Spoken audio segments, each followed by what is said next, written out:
أعوذ بالله من الشيطان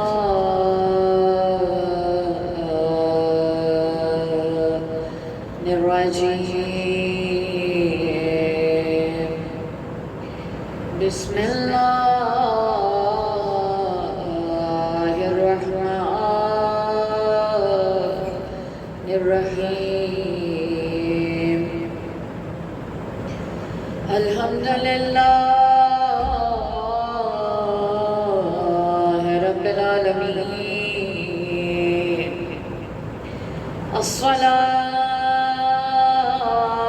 والسلام على أشرف الأنبياء والمرسلين سيدنا ونبينا وحبيب قلوبنا وطبيب نفوسنا وشفيع ذنوبنا مولانا أبا القاسم مصطفى محمد. اللهم صل على محمد وآل محمد وعجل اللهم كل وليك الحجة ابن الحسن صلواتك عليه وعلى آبائه في هذه الساعة وفي كل ساعة وليا وحافظا وقائدا وناصرا ودليلا وعينا حتى تسكنه أرضك طوعا وتمتعه فيها طويلا برحمتك يا أرحم الراحمين. اللهم صل على محمد وآل محمد وعجل وقد قال الله تبارك وتعالى في القرآن المجيد والفرقان الحميد وقوله الحق وهو أصدق الصادقين.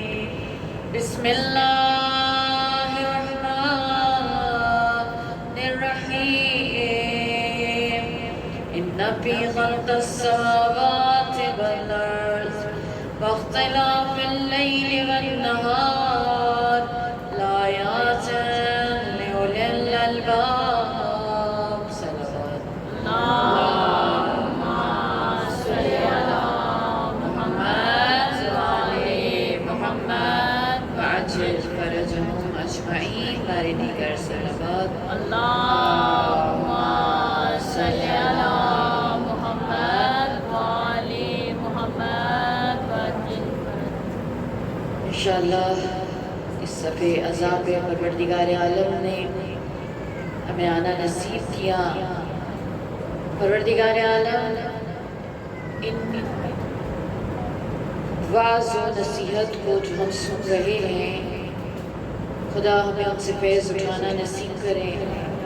پروردگار جناب فاطمہ الزہرا سلام اللہ علیہا اور ابا عبداللہ الحسین کا خاص نظر کرم ان تمام عزاداروں پر رہے جو ان ایام میں غم ابا عبداللہ الحسین میں جن کی رخسار آنسوؤں سے تر ہو رہی ہیں، جن کے دل محزون ہیں، جن کے دل غمزدہ ہیں، زہرا کے لال کے غم میں. پروردگارہ اس صف اعظم پہ بیٹھے ہم عزاداروں کی اس دعا کو تمام عزاداروں کے حق میں قبول فرمائے انشاءاللہ۔ شکر پروردگار کے لیے ایک دفعہ پھر صلوات بھیجیے۔ اللہم صلی علی محمد وآل محمد وعجل فرجهم اجمعین۔ کل ہم نے گفتگو کی ان موارد کے حوالے سے کہ جو انسان کی عقل کو بڑھاتے ہیں، جن سے انسان کی عقل پرورش پاتی ہے، گرو کرتی ہے، اور ان میں کچھ چیزوں کا تذکرہ کیا۔ آخر میں ہماری گفتگو آ کر پہنچی کہ سکوت وہ چیز ہے جو انسان کی عقل کو بڑھاتی ہے۔ سکوت انسان کو فکر دیتی ہے، اب وہ فکر پازیٹیو اگر لے جائیں تو بہت اچھی چیز ہے، یعنی آپ کی فکر کا دائرہ جو ہے وہ اپنی ذاتی زندگی، اپنی کمبودیاں، اپنے نقائص کی طرف نہ ہو، بلکہ میری تنہائی اور میری خاموشی میں میری فکر کا جو زاویہ ہے، جو محور ہے، وہ اللہ کی عطائیں ہوں۔ وہ خاموشی بہت بہت کمال ہے، بہت کمال ہے۔ یعنی روزے کی فضیلتوں میں سے ایک فضیلت کے بیان میں پروردگار عالم فرماتا ہے کہ روزہ مجھے بہت پسند ہے۔ کیوں؟ کیونکہ روزہ سکوت لے کر آتا ہے۔ روزے دار کم باتیں کرتے ہیں کیونکہ ہمارے پاس غیبتیں اور ان باتوں کے علاوہ، گوسپس کے علاوہ، دوسروں کو ڈسکس کرنے کے علاوہ باتیں ہی نہیں ہیں۔ جب وہ ہم کم کر دیتے ہیں تو پھر کیا ہوتی ہے؟ گفتگو کم ہو جاتی ہے۔ فرماتا ہے، حدیث قدسی ہے، روزہ سکوت لے کر آتا ہے، سکوت فکر کو لے کر آتا ہے، اور جب انسان فکر کرتا ہے تو وہ مجھ تک پہنچ جاتا ہے، اور جب وہ مجھ تک پہنچتا ہے تو وہ مجھ سے محبت کرنے لگتا ہے، اور جب وہ مجھ سے محبت کرنے لگتا ہے تو پھر میں اس سے محبت کرنے لگتا ہوں، اور جب میں اس سے محبت کرنے لگتا ہوں تو میں اس کو مار دیتا ہوں، جب میں اس کو مار دیتا ہوں تو مجھے قصاص دینا پڑتا ہے، جب مجھے قصاص دینا پڑتا ہے تو میں اپنا آپ اس کو عذاب دیتا ہوں۔ تصور کریں، سکوت اتنی بڑی نعمت ہے، اتنی بڑی بلیسنگ ہے، اور اگر آپ ماہ رمضان کا انتظار نہ کریں سکوت کے لیے، یعنی بات کریں تو اچھی کریں ورنہ نہ کریں، رسول خدا کی حدیث ہے کہ اگر تم نے بولنا ہے تو اچھا بولو ورنہ چپ رہو۔ بہت خوبصورت جملہ ہے، اگر بولنا ہے تو اچھا بولو ورنہ چپ رہو، خاموش رہو، تمہاری خاموشی تمہارے بولنے سے زیادہ بہتر ہے۔ ٹھیک ہے، ٹھیک ہے۔ اب حدیث کہتی ہے المؤمن کیس۔ کیس کس کو کہتے ہیں؟ کیس کہتے ہیں چالاک کو، زیرک کو، تیز کو، ٹھیک ہے؟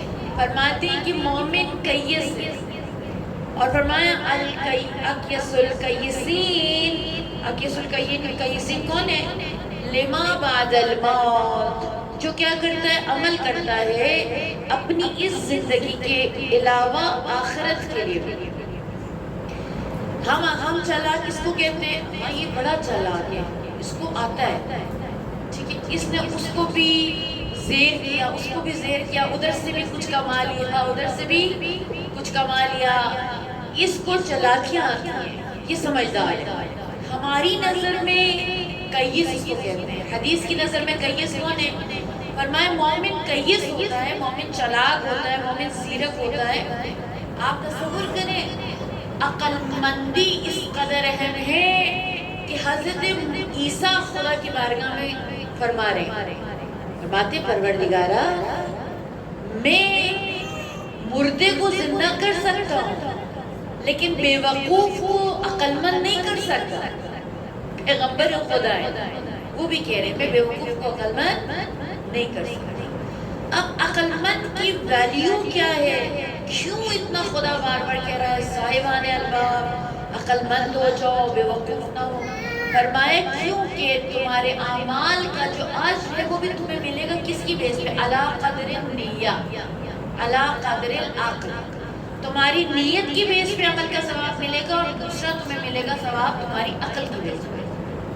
تمہاری عقل جتنی ہوگی نا تمہیں اتنا ثواب ملے گا. اب اس کو میں آپ کو کیسے سمجھاؤں کہ جیسے مثال کے طور پہ آپ کچھ لینے کے لیے جاتے ہیں, آپ جتنا برتن لے کے جائیں گے اس میں اتنی چیز ملے گی. آپ کا برتن چھوٹا ہوگا چیز چھوٹی ملے گی, کم ملے گی. برتن بڑا ہوگا زیادہ لے لے گی. یہ ایسے ہے نیت اور عقل کا معاملہ خدا کی بارگاہ میں ایسے ہے. جس اکثر میں اگزامپل دیتی ہوں حدیث میں کہ ملائکہ نے خدا کی بارگاہ میں سوال کیا. ایک عابد تھا, بہت زیادہ عبادت کرتا تھا, تو فرشتوں نے کہا خدا یہ بہت عبادت کرتا ہے, اس کو بہت سارا اجر دے. خدا نے کہا عبادت تو بہت کرتا ہے لیکن اس کی عقل دیکھو کتنی ہے, میں تو اس کی عقل کے حساب سے دوں گا اس کو نعمتیں ثواب. ملائکہ نے کہا خدایا اس کی عبادت تو ہم نے دیکھی ہے لیکن اس کی عقل نہیں دیکھی. کہا جا کے دیکھیں. دیکھیے غور کیجئے گا میری جان, ہماری زندگیوں میں بعض اوقات ایسی سچویشن میں ہم آتے ہیں اور وہاں پہ آپ کا فیصلہ بتاتا ہے کہ آپ عقل مند ہیں یا بے وقوف. بظاہر تو ہم سب عقل مند ہیں. تو کہتے ہیں کہ جب وہ آئے اس کے پاس تو دیکھا وہ عبادت میں مصروف ہے, اس سے پوچھا بھئی تم بہت عبادت کرتے ہو, اب اللہ تمہیں اجر دینا چاہتا ہے, بتاؤ کہ تمہیں کتنا اجر دے اور تمہیں کیا دے. یعنی اللہ نے کہا ہے کہ بھئی اس کی ایک دعا قبول ہوگی, اس کو جو مانگنا ہے مانگنا. اس نے کہا اچھا تو آپ اللہ سے کہو کہ مجھے ایک گدھا دے. کیا مطلب گدھا دے؟ کہتے ہیں کہ دیکھو یہ ادھر نا گھاس بہت زیادہ ہوئی ہوئی ہے, اللہ مجھے گدھا دے دے گا, گدھا وہ گھاس کھائے گا, گھاس بھی ختم ہو جائے گی, اس کا پیٹ بھی بھر جائے گا, اور میں نے کہیں جانا ہے تو میں بیٹھ کر چلا جانا.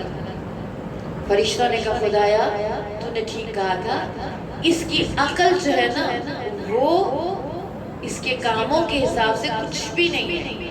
یعنی عبادت کر رہا تھا لیکن چونکہ عبادت کی معرفت سے واقف نہیں تھا, اس کی عقل پہ اس کی عبادت کا اثر نہیں ہو رہا.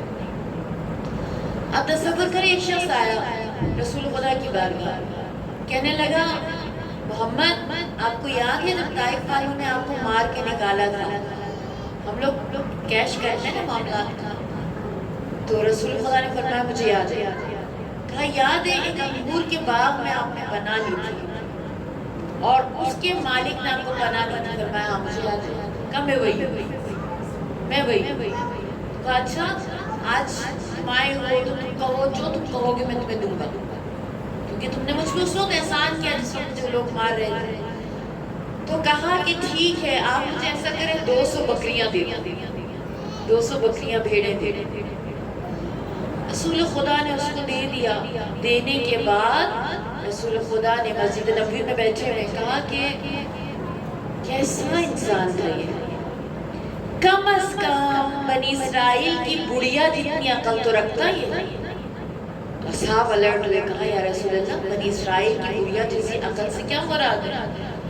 فرمایا کہ جب خداوند تبارک و تعالیٰ نے یہ دریائے نیل میں آنے لگا تھا سیلاب, اور حضرت یوسف کی قبر وہاں سے قریب تھی, تو اس کی غرق ہونے کا اندیشہ تھا. تو پروردگار عالم نے وحی کی حضرت موسیٰ کو کہ موسیٰ یوسف کی قبر سے ان کے وجود کو منتقل کر دے کہ وہاں پہ سیلاب کا خدشہ. کہا خدایا مجھے کیسے پتا چلے گا؟ کہا تم ادھر چلے جاؤ, وہاں پہ ایک بڑھی آئی ہوئی تمہیں بتا دے گا. تو حضرت موسیٰ تشریف لائے, ڈھونڈا ڈھانڈا, جگہ مل گئی, وہ بوڑھی بیٹھی ہوئی تھی. اس سے کہا تمہیں پتہ ہے یوسف کی قبر کہاں ہے؟ کہتی ہاں پتہ ہے. کہا بتا دو. کہتی کیوں بتاؤں؟ کہتے کیوں میں خدا کا نبی ہوں. بے شک ہر کام کی کوئی اجرت ہوتی ہے, بغیر اجرت کے بغیر معاوضے کے کوئی کام تو نہیں ہوتا. تو پہلے معاوضہ دو پھر کام بتاؤ. تو حضرت موسیٰ مسکرائے کا اچھا معاوضہ بتاؤ کتنا دوں؟ کہا دیکھو آخرت میں تمہاری ہمسائیگی چاہیے, آخرت میں اپنی ہمسائیگی دو گے؟ کہا دوں گا. بس ٹھیک ہے. پھر لے گئی قبر کی طرف. یہ عقل مندی ہے اور وہ نادانی. اب دیکھیں 200 بیڑے 400 لے لیتے اسے ختم ہو جانا تھا. کس کے پاس آیا؟ محمد مصطفیٰ کے پاس. محمد مصطفیٰ کے پاس آتا ہے اور آ کے 200 بھیڑیں لے کر چلا جاتا. کہاں وہ بوڑھی عورت کس نے سودا بہتر کیا؟ حدیث کیا کہہ رہی ہے؟ اکیس القیسین من عمل لما بعد الموت. ٹھیک ہے، عقل مند ترین انسان وہ ہے جو اپنی موت کے بعد کی بھی فکر کرتا ہے، صرف دنیا کی فکر نہیں کرتا. اسی لیے فرمایا المومنوں کا، اس مومن کبھی بھی جو ہے نا نالائق، نادان، بے وقوف نہیں ہوتا.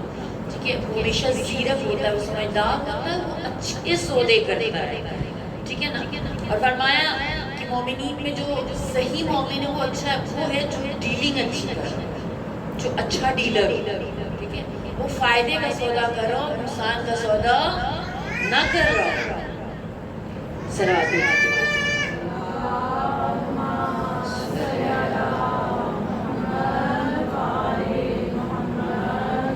اجل فرج اجمعین. فرماتے ہیں کہ وہ اپنے آنے والی زندگی کو آباد کرا. ٹھیک ہے، مجنو جب لیلا جب مرنے لگی تو اس نے مجنو کے لیے پیغام بھیجا. مجنو سے کہتی ہے کہ دیکھو اس عشق میں مبتلا نہ ہو جاؤ جسے ایک بخار ختم کر دے. ٹھیک ہے، جسے ایک بخار ختم کر دے.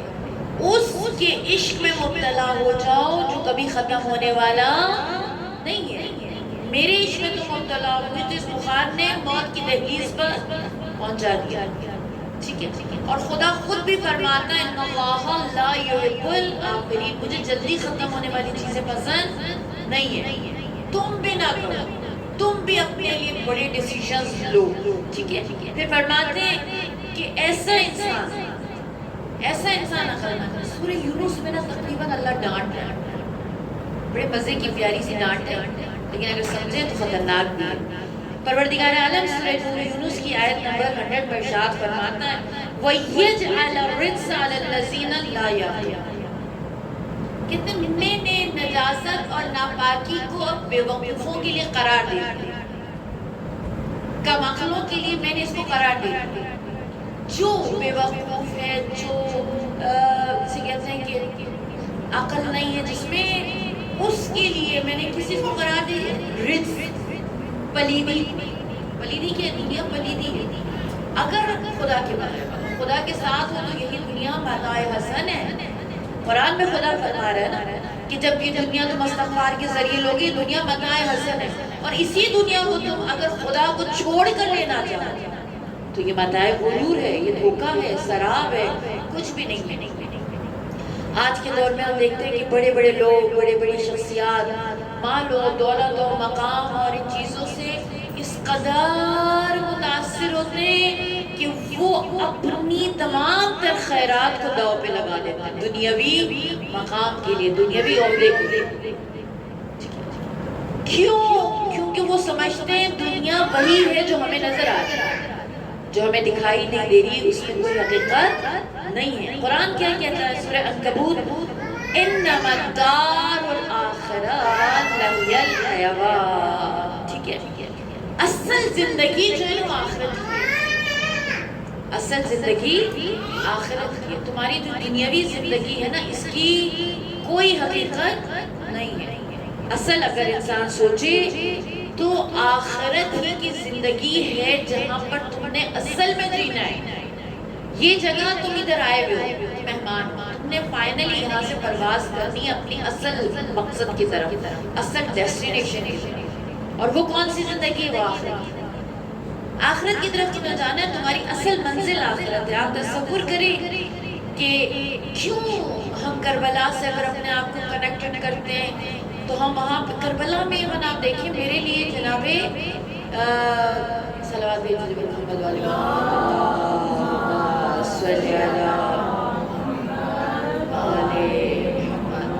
جناب وہاں پہ کل بھی میرے لیے بہت بہت زیادہ امپریسو شخصیت، یعنی میں کہتی ہوں خوش نصیب ترین لوگوں میں سے ہے. یعنی ایک انسان ابھی دائرہ اسلام میں آتا ہے اور ابھی آتے ہی زمین سے ڈائریکٹ عرش کا سودا کیا. حسین ہے. ہم جیسے لوگ کتنی زندگی گزر گئی ہماری اسلام پیدا ہوئے مسلمان، کتنی زندگی گزر گئی. اب آپ عبداللہ حسین کے در پر پیدا ہوئے تو یہی دیکھا، لیکن کیا آج ہمیں اگر آپشن دیا جائے، بہت مشکل کام ہے، میں کوئی دعویٰ نہیں کرتا، اگر آج ہمیں آپشن دیا جائے ایک طرف حسین ایک طرف دنیا، میں کس کا انتخاب کروں گی؟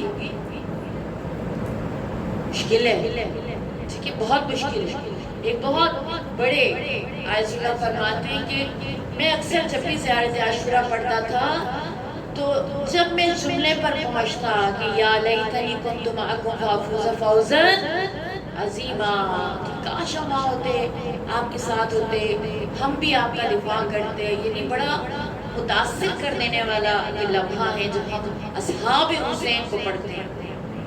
تو فرماتے میں اتنا کہا کرتا تھا کہ ایک دن میں نے خواب میں دیکھا، میں نے خواب میں کیا دیکھا کہ کربلا بقا ہوئی ہے اور میں امام حسین کے سامنے کھڑا ہوں کہ میں آپ کو بچاؤں گا، اور فرماتے ہیں کہ میں نے اتنے میں دیکھا تیر برسنا شروع ہوئے، جب تیر آیا امام کی طرف اور میں کھڑا ہوں کہ میں نے تیر کو اپنے بدن پہ لینا، جیسی تیر میرے قریب آیا میں ہٹ گیا اور تیر بدن امام پہ لگ گیا۔ کہتے میں خوف کے عالم میں ہو گیا اور مجھے سمجھا دیا مولا نے اصحاب کے ذریعے، میرے اصحاب کو تم عام نہ سمجھو، وہ عام لوگ نہیں تھے، کسی کے بس کی بات نہیں ہے۔ آپ دیکھیں کربلا ہمیں بتاتی ہے عقل مند اور بے وقوف کو بڑے اچھے سے بارڈر کر دیا، ٹھیک ہے، ایک دو بھائی ہمیں نظر آتے ہیں وہاں پہ، ایک عمر ابن قرظہ اور ایک علی ابن قرظہ۔ علی لشکر یزید میں، عمر لشکر ابو عبداللہ حسین میں۔ شب عاشور جہاں پہ شمر آیا حضرت عباس کو امان نامہ دینے، کہتے ہیں کہ یہ عمر کے پاس علی آیا، کہا دیکھو ابھی بھی کہہ رہا ہوں میری طرف آ جاؤ، یزید تمہیں انعام دے گا، مال دے گا، متاع دے گا، سونے میں تمہیں تول دے گا، حسین کے پاس موت تمہاری کنفرم ہے۔ عمر کہتا ہے تمہاری دولت، تمہارا مال، تمہارے انعامات تمہیں مبارک، مجھے حسین کے سوا کچھ نہیں چاہیے۔ اور آپ تصور کریں، اسی وجہ سے میں سمجھتی ہوں کہ عمر کو خدا نے خاص کام کے لیے چنا۔ عصر عاشور، ظہر عاشور جب امام نماز کے لیے کھڑے ہونے لگے، آپ کو پتہ ہے امام نے اجازت دی تھی کہ بھئی تھوڑی دیر جنگ بندی ہو، نماز پڑھنا چاہتے ہیں، اجازت بھی دے دی تھی عمر نے کہ ٹھیک ہے جنگ بندی کرتے ہیں، ہم بھی نماز پڑھے آپ نے۔ جیسی اجازت دی عمر ساتھ ملعون کا بیٹا اس سے بڑا ملعون، کہتا بابا اگر حسین کو نماز کی اجازت دے دی پھر تو سمجھو ہم جنگ ہار گئے، کیونکہ یہ تو آدھا لشکر تو آپ کا اس لیے آیا ہے کہ وہ حسین کو بے نمازی سمجھتا ہے۔ اس نے تیر چلانا شروع کیا، اب امام نماز پڑھے، عمر ابن قرظہ امام کے بالکل سامنے تھے، اس سائڈ پہ کچھ صحابی سائڈ، امام کے بالکل سامنے عمر ہے، کہتے جتنے تیر برسے عمر نے اپنے بدن پہ لیا، ہر تیر کو کوئی بازو پہ، کوئی سینے پہ، کوئی وجود پہ، کوئی ٹانگوں پہ، کہتے تیروں سے بھر گیا تھا بدن عمر کا، کھڑا رہا، یہاں تک کہ امام حسین کی صدا آئی السلام علیکم ورحمت اللہ وبرکاتہ۔ جیسے امام کے سلام کی صدا سنی عمر نیچے گرے، جیسے گرے امام حسین نے اپنی آغوش کو، مولا میری نماز، امام فرماتے ہیں کہ اب میرے جد رسول خدا کی امامت میں آپ نماز پڑھیں، رسول خدا کو میرا سلام کہنا اور بتانا کہ بہت جلد ہم بھی ملنے والے ہیں۔ آپ تصور کریں عزیزان ایمان، عقل مند کون رہا، عمر یا علی؟ عمر، ٹھیک ہے، نام عمر ہے لیکن نام علوی ہے، نام سے اتنا خاص فرق نہیں پڑتا، ہاں اگر نام بھی علوی ہو تو نور علی نور ہے، لیکن اصل چیز کردار ہے۔ اور ابھی بھی پوچھ رہا ہے، کمال یہ ہے اتنے بدن پر تیر کھانے کے بعد پوچھ رہا ہے مولا میری قربانی قبول ہو گئی ہے؟ تصور کریں ہم تو کتنا احسان جتا دیں، ٹھیک ہے، مجلسوں میں جائیں مولا آج اتنی مجلسیں کی تھک گئے،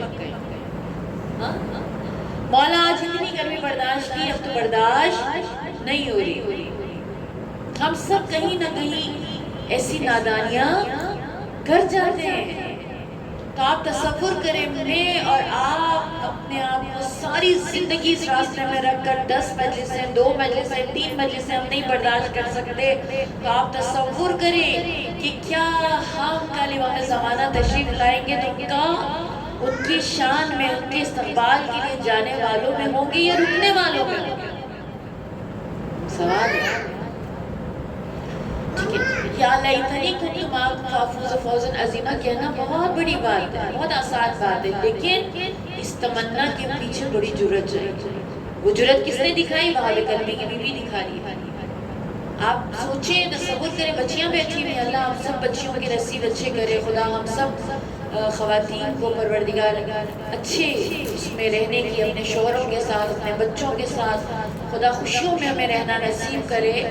سوچیں ایک بچی کی شادی ہوتی ہے، شادی کو بھی 8-9 دن ہوتے ہیں، وہ دن جس دنوں میں دلہن کی تمنائیں ہوتی ہیں، ارمان ہوتے ہیں، ان ایام میں وہ امام حسین سے ملتے ہیں، امام حسین سے مل کر مسلمان ہوتے ہیں، اور مسلمان ہوتے ہی وہ امام حسین کی ہمراہی کرتے ہیں، اور ہمراہی کرنے کے بعد اب جب امام کی طرف سے بلاوا آ رہا ہے، وہاں ماں کہہ رہی جو اب جاؤ، کب جاؤ گے؟ کچھ اصحاب جا چکے ہیں، باپ کہتے ہیں جی اماں میں اب جاتا ہوں، بیوی کہہ رہی نہیں میں جانے نہیں دوں گی، ماں پریشان ہے، کیوں؟ بھی میری ایک شرط ہے، میں بیوی ہوں، میرا کچھ حق ہے شوہر پر۔ اب ماں ڈری کہیں کوئی ایسی شرط نہ لگا دے، تو بیوی کہتی ہے نہیں میری شرط سنیں پھر میں جانے دوں۔ اب شرط کیا کر رہی بیوی؟ وہاب سے کہتی ہے وہاب میرے بغیر جنت میں داخل،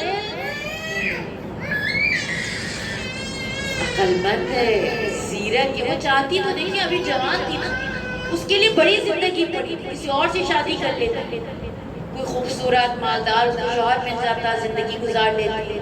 ہم کہیں گے پاگل ہے، ہماری دنیا والے اس کو پاگل کہیں گے، اور وہ کتنی زیرت ہے، وہ کتنی سمجھدار ہے، وہ کیا کہہ رہی وہاب میرے بغیر جنت میں نہیں جانا۔ وہاب پریشان ہے، حسین کے پاس گیا، مولا میں تو اس مسئلے میں ہوں، میری بیوی نے ضمانت مانگی ہے، میں کیا ضمانت دوں؟ امام حسین کہتے ہیں میں ضامن، کتنی خوش نصیبی مولا، حسین کہہ رہے میں ضامن ہوں۔ اور آپ تصور کریں کہ وہاں جب جنگ کے لیے جاتے ہیں، کہتے ہیں کہ 30 سے زیادہ لوگوں کو مارا ہے انہوں نے، اس کے بعد اسیر ہو گئے، قید ہو گئے۔ عمر ثانی مرحوم نے کہا کہ انہوں نے بہت لوگوں کو مارا ہے، اب بتاؤ تمہیں کیا سزا دوں؟ کہا جو دینی ہے دے دو۔ مجھے خوشی اس بات کی ہے کہ اگر میرے گھر میں صفِ ماتم بچھیں گی تو تمہارے بھی 30 گھروں میں بچے گی، تمہارے 30 گھروں میں بچھا کے جا رہا ہوں، اکیلا نہیں جا رہا۔ اس نے غصے میں آ کے کہا کہ اس کا سر اڑا دو، سر اڑا دیا، بالوں سے پکڑ کر ماں کے اوپر مارا۔ ماں نے سر کو پکڑا، کہتی ہے کہ ہم جو خدا کے راستے میں دے دیں وہ لیا نہیں کرتے، وہ کیا ماں تھی، کہتے قمر نام تھا، اور ان کا کیا جری خاتون تھی، بیٹے کے سر کو چوما، اٹھا کے ایک یزیدی کے سر پہ مارا، اس کو وہی ڈھیر کر جاتے جاتے بھی شہادت کے بعد بھی ایک کو مار کے جا رہا۔ کہتے ہیں کہ جب وہ یزیدی آگے بڑھے، قمر آگے جا کے ڈنڈے سے مرمت کیے، 2 کو اور مارا ہے، یہاں تک کہ امام حسین نے پیغام بھیجا قمر مولا خدا کا آپ پر سلام ہو، واپس آ جائیں، آپ خاتون ہیں، آپ پر جہاد واجب نہیں ہے۔ ادھر بیوی ہے، شوہر کے سر کو ہاتھوں میں، شوہر کے سر کی چہرے کی مٹی صاف کر رہی ہے، بالوں کو صاف کر رہی ہے۔ کہتے ہیں اتنے میں ایک ملعون آیا، اس نے جناب وہاب کلبی کی دلہن پہ مارا، سر پہ مارا، ضرب ماری، اور وہ وہیں وہاب کے سر کو اپنی آغوش میں لے کر کربلا میں، کربلا کی پہلی شہیدہ خاتون بنی۔ تصور کریں کتنی بابصیرت خاتون، کتنی عقل مند خاتون۔ اب آپ تصور کریں ایک انسان جب خود کو خیر کی طرف لے کر آتا ہے، عقل کی طرف، اسپیشلی ہمارے جوان، میری جان، ہماری بیٹیاں آج بیٹھی ہیں، حدیث کہتی ہے کہ جوانوں کو جوانی کی زندگی میں، جوانی میں کیے گئے عمل کا ثواب پتہ کتنا ہے؟ ہم جیسے بوڑھوں کے ساتھ آپ کمپیئر ہے بالکل، ٹھیک ہے؟ اب حدیث کو سننے کے بعد کیوں دل کرتا نہیں خدایا ہم یہ جوان ہیں، ویسے ہم کہہ دیتے ہیں کہ ہم ٹھیک ہے، حدیث بہت خوبصورت ہے. روایت کہتی ہے کہ جوانوں کی فضیلت بزرگوں کے درمیان ایسے ہے جیسے مرسلین کی وہ فضیلت ہے عام انسانوں کی. آپ جب عبادت کرتے ہیں جو ہماری جوان عبادت کرتے ہیں، فرمایا آپ کی عبادت اور ہماری عبادت، آپ کی نیکی اور ہماری عبادت کی فضیلت، یعنی آپ جو عمل کریں اس کو جو ثواب ہے. فرمایا فضل المرسلین علی سائر الناس، یعنی عام لوگوں پر جو مرسلین کو فضیلت حاصل ہے وہ خدا نے ایک جوان دی ہے اس کی عبادت ہے. تصور کریں. پھر فرماتے ایک جوان جو خود کو راہ الہی میں خدا کی خاطر گناہ سے روکتا ہے، فرماتے 70 صدیقین کا ثواب خدا اس کو دیتا ہے. 70 صدیقین. صدیقین کون ہے؟ صدیق کون ہے؟ صدیق اکبر کون ہے؟ امیر المومنین علی ابن ابی طالب. صدیقین کون ہے؟ جب سوال کیا گیا صدیقین سے مراد کیا ہے تو فرمایا انبیاء ائمہ اولیاء صدیقین ہیں. اور خدا کہتا ہے جب میرا ایک جوان میری خاطر گناہ 70 کے گناہ کرتا ہے میں اس کو اجر دیتا ہوں 70 صدیقین. آپ تصور کریں عزیزان احمد کہ کربلا نے بہت ساری چیزوں کو ہمارے لیے کلیئر کر دیا. عقل وہ چیز نہیں ہے جس کو ہم دنیا میں عقل سمجھتے ہیں. کربلا کے بچے بھی ہو رہے ہیں، کربلا کے جوان بھی ہو رہے ہیں، کربلا کے بزرگ بھی ہو رہے ہیں. کربلا کی ایک اور شخصیت جناب رقیہ، ٹھیک ہے، وہ بہن جس نے کبھی اپنے بھائی سے شکایت نہیں. ہم جناب زینب سلام اللہ علیہا کے بارے میں بہت جانتے ہیں، لیکن آپ سوچیں مائیں بیٹھی گی نا مجلس میں، آپ سوچیں کہ آپ ماں کو اگر اپنے بچوں کو کہیں چھوڑ دینا پڑے کتنا مشکل ہے. تصور کریں کہ میں خود بعض اوقات طفلان مسلم کے میں مسائل پڑھتی ہوں یا میں جب بھی سوچتی ہوں میرے لیے میرے رونگٹے کھڑے ہو جاتے ہیں. خدایا ایک سوال ذہن میں آ جاتا ہے، حالانکہ غلط ہے، کہ پروردگارہ مسلم لیگ ہی کیوں بیٹھے؟ شہادت تو چلے سب نے جو رہ گئے تھے انہوں نے بھی شہادت دیکھی، لیکن طفلان مسلم کی شہادت انتہا درجے کی مظلومانہ ہے. کیوں؟ غربت میں یتیمی، اتنے چھوٹے بچوں پہ وہ غربت، اتنے چھوٹے بچوں آسان نہیں ہے عزیزان. اور جناب رقیہ مسلم کی شہادت کی خبر بھی آتی ہے نا تو ایک دفعہ کہتے ہیں جناب رقیہ نے پوچھا نہیں، اپنے بھائی سے نہیں سوال کیا مولا مسلم شہید ہو گئے میں تو بچے کس کے پاس ہیں. ایک دفعہ نہیں پوچھا کہ میرے بھائی کو میرے سے شرمندگی نہ ہو، میرا بھائی کہیں اس احساس میں نہ ہو جائے. کہتے ہیں کہ کبھی شکایت نہیں کی، مسلم کی شکایت نہیں کی، بچوں کی شکایت نہیں کی. عزاداران عبداللہ الحسین جناب رقیہ وہ ماں ہیں جن نے اپنے معصوم، اور روایات میں موجود ہے کہ جناب رقیہ وہ خاتون ہے جن کا پورا گھرانہ کربلا میں ختم ہو گیا. جو بیٹی یتیم ہوئی تھی وہ بیٹی بھی کربلا میں شہید ہوئی ہے، اور بہت ساری روایات کے مطابق تو ایون وہ گھوڑوں کے ٹانگوں کے نیچے آ کے شہید ہوئی ہے. طفلان مسلم کوفہ میں شہید ہوئی، لیکن رقیہ کی زبان پر ایک بار بھی شکایت نہیں آیا. ایک دفعہ کبھی شکایت کا کوئی جملہ رقیہ کی زبان پر ہمیں تاریخ میں نہیں ملتا. روایت کہتی ہے کہ داروغہ نے خواب میں دیکھا کہ ایک خاتون جو ہے نا وہ زندان کی دیوار سے لگ کر گریہ فرما رہی ہے. داروغہ سے کہتی ہے داروغہ زہرا کے بچوں نے تیرا کیا بگاڑا؟ میرے بچے بہت پیاسے ہیں. کہتے داروغہ خوف میں آ کے ایک دم سے اٹھا اور زندان کی طرف آ گیا تو کیا دیکھتا ہے کہ بڑے بھائی نے چھوٹے بھائی کو اپنی گود میں اس کا سر رکھا ہے اور چھوٹا بھائی بہت شدید بخار اور بیماری کی وجہ سے نقاہت میں. کہتے داروغہ بھاگتا ہوا آیا، پوچھا کہ بھائی مر تو نہیں گیا؟ فرمایا کہ نہیں بھائی زندہ ہے لیکن مسلسل ماں کو یاد کر رہا ہے، بار بار ماں کو ڈھونڈتا ہے، کہیں سے میری ماں لا دو. کہتے ہیں کہ داروغہ نے کہا میں آپ کی ماں کو تو بھی نہیں لا سکتا، کوئی اور حل بتائیں۔ تو کہتے ہیں بچے نے کہا تو اپنی بیوی کو لے آ، شاید اسے ماں سمجھ کے میرا بھائی ہوش میں آ جائے۔ مائیں بیٹھی ہیں مجلس میں، خدا آپ کو ان کے بچوں کا کبھی دکھ دیکھنا نصیب نہ کرے۔ داروغہ گیا، جا کے بیوی سے کہا جلدی اٹھو، زندان کی طرف چلنا ہے۔ بیوی نے کہا رات کے اس ٹائم پہ زندان نہیں جاؤں گی، میں شریف گھر کی بیٹی ہوں۔ کہا کائنات کی شریف زادی زندان کی دیواروں سے سر ٹکرا رہی ہے، زہرا کے بچے پریشان ہیں۔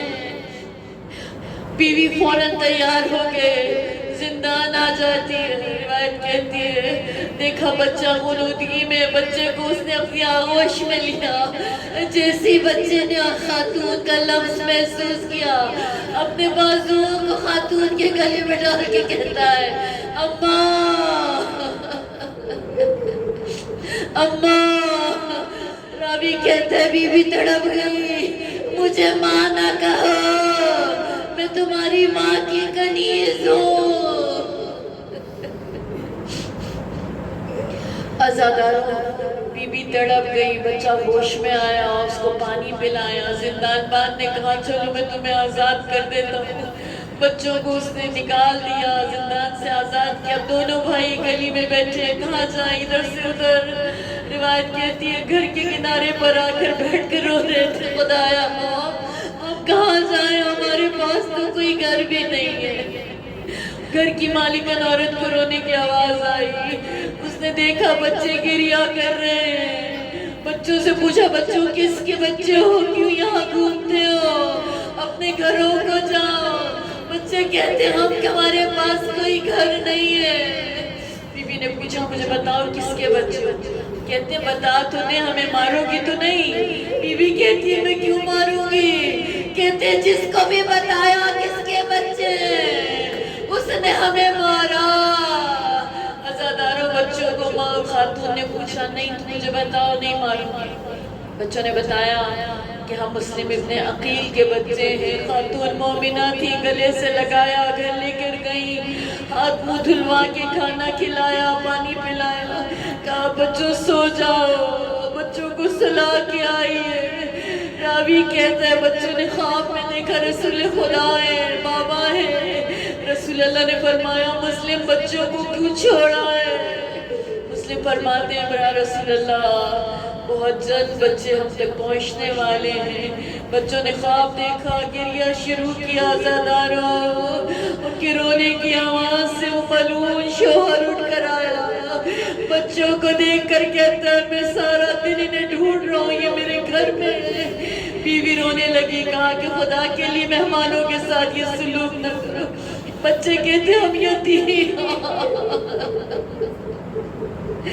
ہم یتیم بچے ہیں، ہمارے ساتھ یہ ظلم نہ کرو۔ ملعون نے دونوں کو بالوں سے پکڑا، گھسیٹتا ہوا دریا تک لے کر آیا۔ عزاداروں خدا آپ کے بچوں کو سلامت رکھے۔ بچوں نے بس اپنی درخواست کی، موت سے نہیں ڈرتے، لیکن ہمیں 2 رکعت نماز ادا کرنے دو۔ 2 رکعت نماز پڑھی دونوں بھائیوں نے۔ بڑے کو مارنا چاہتا تھا، چھوٹا تڑپا، چھوٹے کو مارنا چاہا، بڑے نے کہا بڑا بھائی باپ جیسا ہوتا ہے، میرے سامنے میرے بھائی کو نہ مارو۔ عزاداروں ملعون نے پہلے بڑے کا گلا کاٹا، بدن کو دریا میں پھینکا۔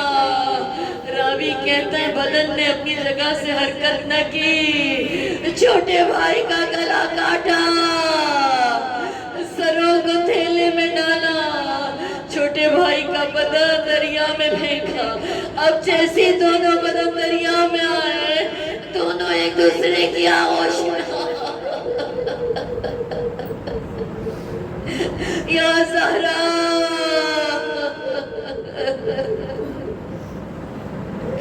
السلام علی الحسین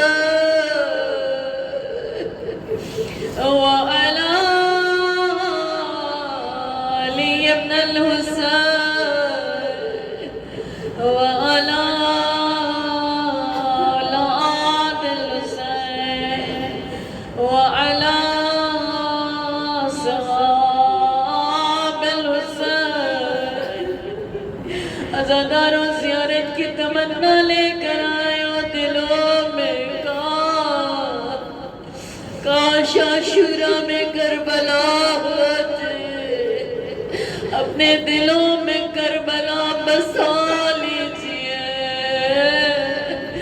عزاداروں، راوی کہتا ہے صبح دیکھا کھیتوں کے پاس تو نورانی بدن نظر آئے، لوگوں کو بلایا، اللہ کے ولی کا جنازہ لگتا ہے، بچوں کو نکالا،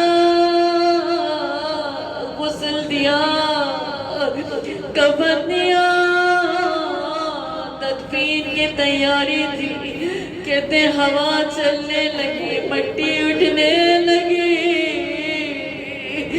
یہ مبارک بعید نہیں ہے، زہرا آ رہی ہو اور صدا گونجی ہو، نظریں جھکا لو بچوں کی، خدا خدا کسی نانی کو یہ دن نہ دکھا،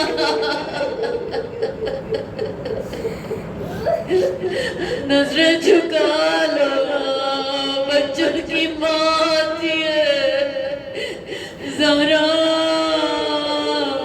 کہاں کہاں جائے گی، کہیں کوفہ میں، کبھی مسلم کے سر کو دامن میں سمیٹا، کہیں طفلان مسلم کے جنازے کو دیکھا ہوگا،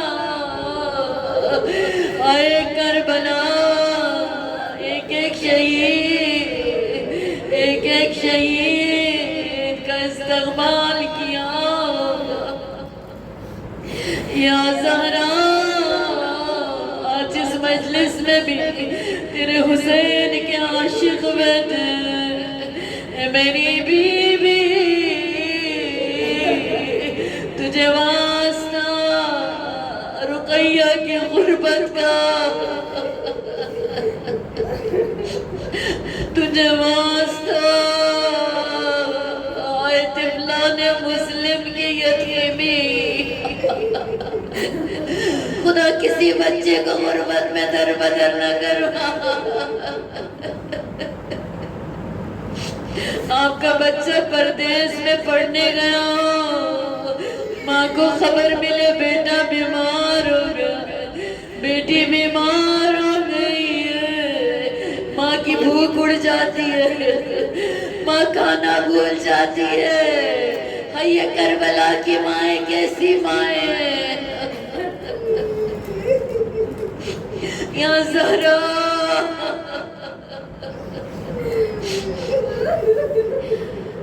میرے پروردگار، ہماری ان قلیل سی عبادتوں کو اپنی بارگاہ میں مقبول فرما انشاءاللہ، مریضوں کو شفائے عاجلہ عنایت فرما یا اللہ۔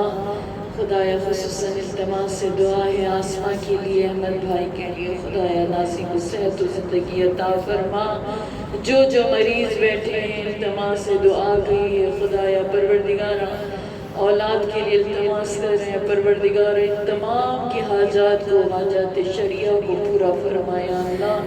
ہم سب کو اب عبداللہ حسین کے صحیح عزاداروں میں شامل فرما، ہمیں امام کی زیارت کرنے والوں میں شامل فرما، کربلا میں حسین حسین کرنے والوں میں